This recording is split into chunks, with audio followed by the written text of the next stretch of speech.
नमस्कार, आपका स्वागत है। दोस्तों, ईश्वर का वास तो हम सभी के हृदय में होता है। ईश्वर सृष्टि के कण कण में वास करते हैं। लेकिन जब हम भगवान को उनके मंगल स्वरूप में बनी हुई मूर्ति में देखकर उनकी पूजा करते हैं, तो हमारी पूजा का हमें कई गुना अधिक फल प्राप्त होता है। भगवान को मूर्ति रूप में स्थापित करके उनकी पूजा करने के पीछे आध्यात्मिक ही नहीं, बल्कि इसके पीछे वैज्ञानिक रहस्य भी छिपा हुआ है। जब हम अपने आराध्य को मूर्ति के रूप में देखते हैं, तो हमारा मन और मस्तिष्क संपूर्ण रूप से भगवान के लिए समर्पित हो जाता है। जब भी उस मूर्ति को चोट लगती है अथवा गलती से हमारे हाथ से वह मूर्ति गिर जाती है, तो हमें बहुत दुख और पीड़ा होती है, क्योंकि हमारी श्रद्धा और विश्वास उस मूर्ति में बसे भगवान से जुड़ा हुआ होता है। प्राचीन काल से ही हिंदू धर्म में भगवान की मूर्तियों को बहुत ही अधिक महत्व दिया जाता है। घर में मूर्तियों को रखना और उनकी विधि विधान से पूजा करना मनुष्य के मन और तन दोनों को शुद्ध करता है। शास्त्रों के अनुसार भगवान की मूर्तियों की नित्य पूजा आराधना करने से भगवान के प्रति विश्वास और श्रद्धा में वृद्धि होती है। जब हम अपने पूजा घर में भगवान की मूर्ति रखते हैं, तो हमारा मन भगवान की ओर केंद्रित हो जाता है और हम एकाग्रता से भगवान के साथ जुड़ जाते हैं। इससे हमारा मन और मस्तिष्क किसी जलाशय की भांति शांत हो जाता है और हम ईश्वर की भक्ति में तल्लीन हो जाते हैं। लेकिन दोस्तों, पूजा घर में देवी देवताओं की मूर्तियों को रखने के भी महत्वपूर्ण नियम होते हैं। शास्त्रों में पूजा घर में देवी देवताओं की मूर्तियों को रखने की और उनकी पूजा करने की विधि बताई गई है। वास्तुशास्त्र में पूजा घर में देवताओं की मूर्तियां रखने का सही तरीका बताया गया है। अगर हम इन नियमों का पालन करते हुए देवी देवताओं की मूर्तियों की पूजा करते हैं, तो निश्चित ही हमारा जीवन सुखकर बनने लगता है। गलत तरीके से मूर्ति रखना, बिना विधि के मूर्तियों की पूजा करना, चित्र विचित्र मूर्तियों की स्थापना करना, पूजा घर में देवताओं के अलावा अन्य मूर्तियां रखना आदि प्रकार की छोटी छोटी गलतियों के कारण भी हमारे घर में नकारात्मक ऊर्जा का संचार होता है। नियमों का पालन न करने के कारण हमारे द्वारा की गई पूजा भी व्यर्थ हो जाती है। शास्त्रों के अनुसार कुछ देवी देवताओं की मूर्तियों को पूजा घर में नहीं रखना चाहिए, क्योंकि इन देवताओं की पूजा की विधि बहुत ही कठिन होती है और इनकी पूजा करते समय कठोर नियमों का पालन करना पड़ता है, जो साधारण मनुष्य नहीं कर पाते, जिस कारण से शास्त्रों में कुछ मूर्तियों को घर में रखने की मनाही की गई है। कुछ लोग जाने अनजाने में इन मूर्तियों को पूजा घर में लाकर रख देते हैं, जिसका अशुभ प्रभाव उनके जीवन पर पड़ता है। कुछ देवी देवताओं की पूजा तंत्र साधना तथा अघोरी विद्या के द्वारा की जाती है और तांत्रिक पूजा हम अपने घर में नहीं कर सकते। इसीलिए इन मूर्तियों को घर में कभी नहीं रखना चाहिए। साथ ही वास्तुशास्त्र के अनुसार देवी देवताओं की मूर्तियों को घर में रखते समय उनके स्वरूप का भी ध्यान रखना आवश्यक होता है। प्रत्येक देवी देवता को एक विशिष्ट रूप में ही पूजना चाहिए, तभी उसका शुभ फल प्राप्त होता है। आज हम जानेंगे कि हमें पूजा घर में किस प्रकार की मूर्तियों को नहीं रखना चाहिए, कौन सी मूर्तियां अशुभ फल देती है और कौन सी मूर्तियां शुभ फल देने वाली होती है। साथ ही जानेंगे कि वास्तुशास्त्र के अनुसार पूजा घर कैसा होना चाहिए, पूजा घर की सही दिशा कौन सी है और पूजा घर में पूजा करते समय कौन से महत्वपूर्ण नियमों का पालन हमें करना चाहिए। घर में नियमित रूप से पूजा पाठ करने से घर में खुशहाली आती है और घर की सारी नकारात्मकता भी दूर हो जाती है। लेकिन यह तभी संभव है जब हमारे घर में रखा हुआ हमारा मंदिर वास्तुशास्त्र के अनुसार सही दिशा में और सही तरीके से रखा गया हो। यदि मंदिर की दशा और दिशा गलत है, तो हमारे जीवन और घर परिवार पर इसका विपरीत परिणाम पड़ता है।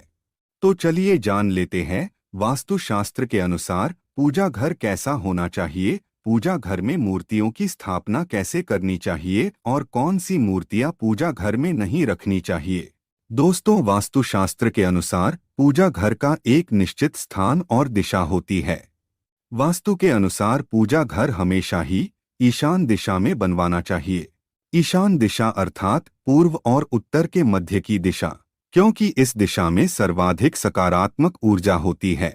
इस दिशा में पूजा घर बनवाने से और पूजा पाठ करने से अत्यधिक शुभ फल प्राप्त होते हैं। वास्तुशास्त्र के अनुसार पूजा घर हमेशा स्वच्छ रखना चाहिए। पूजा घर में टूटा फूटा सामान, पुराने कपड़े, पुराने बर्तन, चमड़े से बनी चीजें आदि नहीं रखनी चाहिए। इसका पूजा घर की ऊर्जा पर नकारात्मक प्रभाव पड़ता है। पूजा घर में सदैव ही दीपक जलाए रखना चाहिए। नित्य शाम के समय पूजा घर में एक दीपक जरूर जलाना चाहिए। इससे पूजा घर में सकारात्मक ऊर्जा बनी रहती है। जिस स्थान पर पूजा घर होता है उस स्थान पर बिना स्नान किए नहीं जाना चाहिए और मंदिर को बिना स्नान किए कभी स्पर्श नहीं करना चाहिए। चंद्र ग्रहण और सूर्य ग्रहण के समय मंदिर को किसी वस्त्र से ढक कर रखना चाहिए। इससे पूजा घर की पवित्रता बनी रहती है। आइए अब जानते हैं पूजा घर में रखी जाने वाली मूर्तियों के बारे में महत्वपूर्ण जानकारी। सबसे पहली है गणेश जी की मूर्ति। पुराणों में भगवान गणेश जी को प्रथम पूज्य माना जाता है। किसी भी कार्य की शुरुआत करने से पहले भगवान गणेश जी की पूजा की जाती है। पूजा घर में गणेश जी की एक ही मूर्ति रखनी चाहिए। एक से ज्यादा गणेश जी की मूर्ति नहीं रखनी चाहिए। वास्तुशास्त्र के अनुसार गणेश जी को मां लक्ष्मी के बाईं ओर रखना चाहिए और मां सरस्वती को देवी लक्ष्मी के दाहिनी ओर रखना चाहिए। जिस स्थान पर मां लक्ष्मी, गणेश जी और मां सरस्वती की ऐसी तस्वीर अथवा मूर्ति होती है उस स्थान पर कभी अज्ञानता, दरिद्रता और संकट नहीं ठहरते हैं। ध्यान रहे गणेश जी की मूर्ति प्लास्टर ऑफ पेरिस से बनी हुई ना हो। गणेश जी की खड़ी हुई अथवा नाचते हुए गणपति की मूर्ति नहीं रखनी चाहिए। गणेश जी की विराजमान अवस्था में आशीर्वाद देती हुई मुद्रा में मूर्ति रखना शुभ होता है। दोस्तों, माता लक्ष्मी की मूर्ति घर में होना बहुत ही आवश्यक होता है। मां लक्ष्मी धन संपत्ति और सुख समृद्धि प्रदान करती है। जिस स्थान पर उनका वास होता है उस स्थान पर कभी दरिद्रता नहीं आती है। इसीलिए पूजा घर में मां लक्ष्मी की मूर्ति जरूर होनी चाहिए। लेकिन मां लक्ष्मी की मूर्ति रखते समय शास्त्रों के नियमों का पालन करना अत्यंत आवश्यक होता है। वास्तुशास्त्र के अनुसार पूजा घर में मां लक्ष्मी की मूर्ति सदैव ही बैठी हुई अवस्था में होनी चाहिए। पूजा घर में कभी भी मां लक्ष्मी की खड़ी हुई मूर्ति नहीं रखनी चाहिए। मां लक्ष्मी की आप कमल पर विराजमान वाली मूर्ति जरूर लेकर आएं। अगर आप मां लक्ष्मी की मूर्ति की दोनों ओर हाथी की मूर्ति रख देते हैं तो यह अत्यंत शुभ फल प्रदान करता है। साथ ही शास्त्रों के अनुसार मां लक्ष्मी का वास उसी स्थान पर होता है जिस स्थान पर भगवान विष्णु निवास करते हैं। इसीलिए अगर आप मां लक्ष्मी के साथ भगवान विष्णु जी की मूर्ति रखते हैं तो यह अत्यंत लाभदायक होगा। मां लक्ष्मी की पूजा हमेशा ही भगवान विष्णु के साथ करनी चाहिए। लक्ष्मी नारायण की पूजा में तुलसी और चावल का बहुत अधिक महत्व होता है। लक्ष्मी नारायण की पूजा में टूटे हुए चावल का प्रयोग कभी नहीं करना चाहिए। चावल साबुत होने चाहिए, जिन्हें शास्त्रों में अक्षत कहा जाता है। तीसरी है हनुमान जी की मूर्ति। दोस्तों, अक्सर हनुमान जी की मूर्ति रखने में लोगों के मन में असमंजस की स्थिति पैदा होती है कि पूजा घर में मूर्ति रखें या नहीं रखें। लेकिन आपको बता दें कि पूजा घर में हनुमान जी की मूर्ति जरूर रखनी चाहिए। हनुमान जी संकटों का नाश करने वाले देवता है। घर में हनुमान जी हो तो किसी भी प्रकार का भय नहीं रहता है। बुरी शक्तियां घर में प्रवेश नहीं करती है। हनुमान जी की मूर्ति पूजा घर में होने से गृह दोष समाप्त होते हैं और कष्टों से मुक्ति मिलती है। आप हनुमान जी की बैठी हुई मूर्ति अपने पूजा घर में जरूर रखें। यदि घर परिवार में क्लेश है, लड़ाई झगड़े वाद विवाद होते रहते हैं, भाई भाई में प्रेम नहीं है, तो आप अपने घर में राम दरबार की फोटो जरूर रखें। आप राम दरबार की मूर्ति भी ला सकते हैं जिसमें हनुमान जी भी उपस्थित हो। इसे पूजा घर में रखने से परिवार में प्रेम और शांति बनी रहती है। इसके साथ ही पूजा घर में शिवलिंग जरूर रखना चाहिए। ध्यान रहे शिवलिंग ज्यादा बड़ा नहीं होना चाहिए। शिवलिंग रखते समय यह बात ध्यान में रखें, अगर आप नित्य शिवलिंग को जल चढ़ा सकते हैं तभी शिवलिंग घर में रखें। यदि आप ऐसा नहीं कर पाते तो शिवलिंग नहीं रखना चाहिए।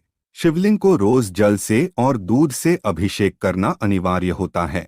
अगर आप शिवलिंग नहीं रख सकते तो आप भगवान शिव, मां पार्वती और गणेश जी की एक मूर्ति अपने पूजा घर में जरूर रखें। इससे संपूर्ण परिवार में खुशहाली बनी रहती है। अब जानते हैं वास्तुशास्त्र के अनुसार कौन सी मूर्तियों को एक साथ रखना चाहिए और कौन सी मूर्तियों को नहीं।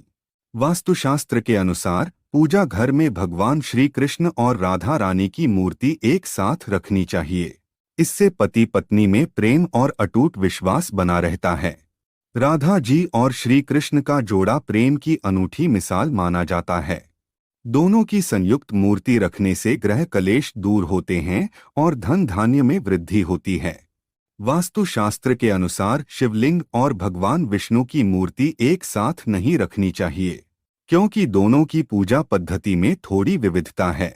भगवान शिव पर तुलसी पत्र नहीं चढ़ाए जाते और भगवान विष्णु तुलसी पत्र के बिना किसी भी प्रकार का भोग स्वीकार नहीं करते। इसीलिए श्री हरि विष्णु और देवादि देव महादेव की मूर्तियां एक साथ नहीं रखनी चाहिए। आप अपने घर में किसी अन्य स्थान पर ब्रह्मा, विष्णु और महेश की तस्वीर लगा सकते हैं, लेकिन पूजा घर में इन तीनों की मूर्तियां एक साथ नहीं रखनी चाहिए। शास्त्रों के अनुसार पूजा घर में ब्रह्मदेव की मूर्ति रखना वर्जित है। वास्तुशास्त्र के अनुसार पति और पत्नी के कमरे में हनुमान जी की तस्वीर अथवा मूर्ति रखना वर्जित है। अगर कोई व्यक्ति अविवाहित है तो वह अपने रूम में हनुमान जी की मूर्ति रख सकता है, लेकिन विवाह के बाद हनुमान जी की तस्वीर नहीं लगानी चाहिए। हनुमान जी ब्रह्मचारी है, उन्हें ऐसे स्थान पर नहीं रखना चाहिए जिस स्थान पर प्रतिक्रिया की जाती हो। पति पत्नी को अपने कमरे में श्री कृष्ण और राधा जी की तस्वीर लगानी चाहिए। वास्तुशास्त्र के अनुसार पूजा घर में कभी भी मृत परिजनों की तस्वीर नहीं रखनी चाहिए। हमारे मृत परिजन भगवान नहीं है, उनकी पूजा रोज करना अशुभ माना जाता है। मृत परिजनों की पूजा केवल पितृपक्ष में ही करनी चाहिए। पूजा घर में मृत परिजनों की अथवा अन्य साधु संतों की तस्वीर भी नहीं लगानी चाहिए। पूजा घर का स्थान केवल आपके आराध्य का होता है, आपको केवल उनको ही सर्वोच्च स्थान देना चाहिए। वास्तुशास्त्र के अनुसार पूजा घर में कभी भी राहु, केतु, शनि देव, मां काली आदि की तस्वीरें अथवा मूर्ति भी नहीं रखनी चाहिए, क्योंकि ये सभी देवता उग्र देवता की श्रेणी में आते हैं। इनकी पूजा तंत्र साधना से की जाती है। इनकी पूजा करना अत्यंत कठिन होता है और कोई भी साधारण मनुष्य इनकी पूर्ण विधि से पूजा नहीं कर सकता। इन देवताओं की पूजा में चूक होने पर अशुभ परिणाम प्राप्त होते हैं। इसीलिए पूजा घर में इन्हें कभी नहीं रखना चाहिए, लेकिन आप इनकी मानस पूजा कर सकते हैं। मन ही मन इनके मंत्रों का जाप करके भी इन्हें प्रसन्न किया जा सकता है। इन सब के अलावा आप यह बात भी ध्यान में रखें कि आप पूजा घर में किसी भी देवता की उग्र अवस्था वाली तस्वीर अथवा मूर्ति ना रखें। देवी देवताओं की मूर्तियां अथवा तस्वीरें प्रसन्न मुद्रा वाली और आशीर्वाद देती हुई होनी चाहिए। लड़ाई और युद्ध की तस्वीरें भी पूजा घर में रखना वर्जित माना गया है। पूजा घर को नियमित रूप से स्वच्छ करते रहे ताकि पूजा घर का वातावरण पवित्र बना रहे। पूजा घर को कभी भी गंदा नहीं रखना चाहिए। अगर पूजा घर में नकारात्मक ऊर्जा होगी तो इसका असर संपूर्ण परिवार पर पड़ेगा। अगर आपके पास अधिक समय नहीं है तो आप अपने पूजा घर में केवल एक ही मूर्ति रखें जो आपके आराध्य है अथवा कुल देवता की है। बहुत सारी मूर्तियां रखकर उनकी पूजा न करने से देवी देवताओं का अपमान होता है। तो दोस्तों, इस प्रकार से आप अपने पूजा घर में देवी देवताओं की मूर्तियां रखकर घर का वातावरण पवित्र बना सकते हैं। उम्मीद है आपको यह जानकारी अच्छी लगी होगी। वीडियो को लाइक जरूर करें, कमेंट में जय श्री कृष्ण और जय मां लक्ष्मी जरूर लिखें। साथ ही चैनल को सब्सक्राइब करें। आप सभी का धन्यवाद।